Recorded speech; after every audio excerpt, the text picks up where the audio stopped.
Now, just before we get going in InDesign, working with type, I would like to talk for a moment about our workspace and our preferences.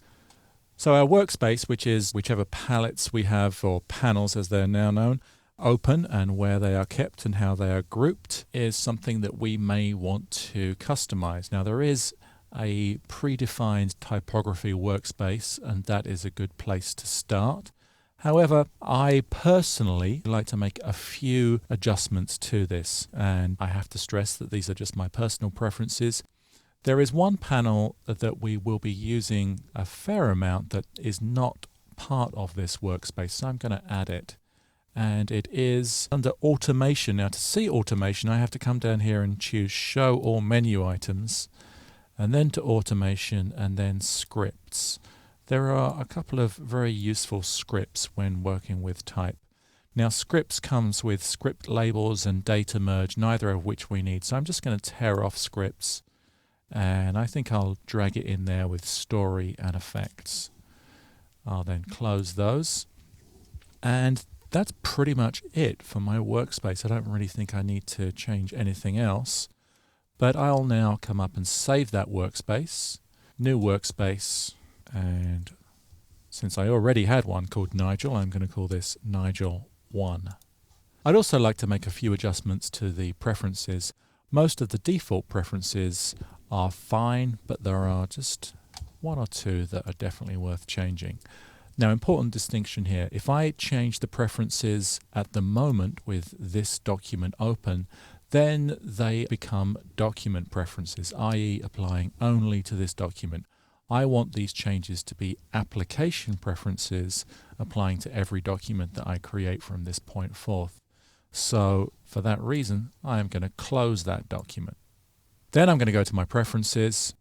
And as I said, most of these, we can just leave them as they are. I'm just going to point out the ones that I like to change. Now in type, there is one drag and drop text editing. I like to be able to drag and drop my text in the layout view as well as in the story editor. So I'm going to turn that on. Smart text reflow. I do not want this limited to master text frames, but rather to apply to all text frames. And I'd like to delete any empty pages. Now we'll come to see exactly what this means when we work with placing text and specifically smart text reflow, but I'm going to change that now. And I'm then going to come to units and increments, and here I want to change a few things. I would like my default unit of measurement to be points, although if you prefer to work in picas, I totally respect that. But let's not be working in inches nor in millimeters. We need to work in a typographic unit of measurement, either picas or points.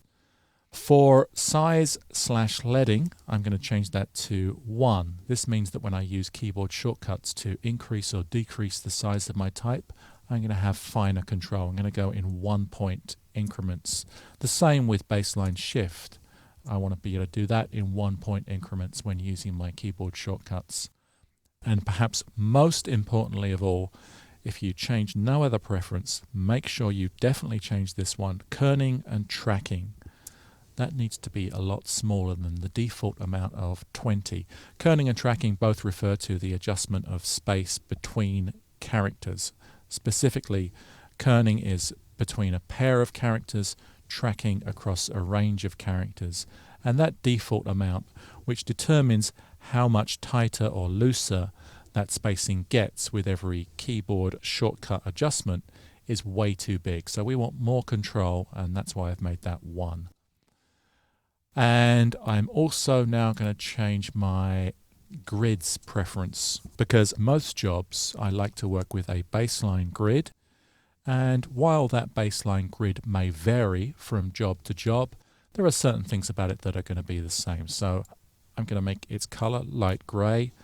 Entirely personal preference. The only difference that's going to make is it's going to be gray as opposed to blue. If you want blue, then leave it at blue. But this next one I think is important. I want to start the grid at 0, and rather than relative to my page, I'd like it to be relative to my margin. The increment may vary from job to job, but I'm going to leave that at 12 points. So those are the preferences that I recommend you change or at least consider. And one other thing that I will just mention, I don't want to go too deep into it, is that you can add keyboard shortcuts to menu items that don't already have them. And there are several type-related things that do not have keyboard shortcuts. I'll just mention a few for your consideration without actually going ahead and doing them. Under the type menu, things like fill with placeholder text currently dimmed. On the control panel menu, things like hyphenation.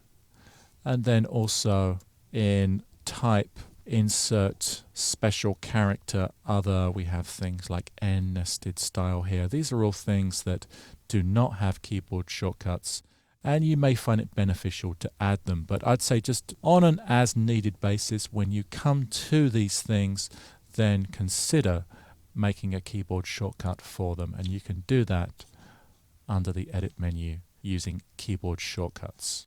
So that's it for this chapter. We're now going to actually get started working with type.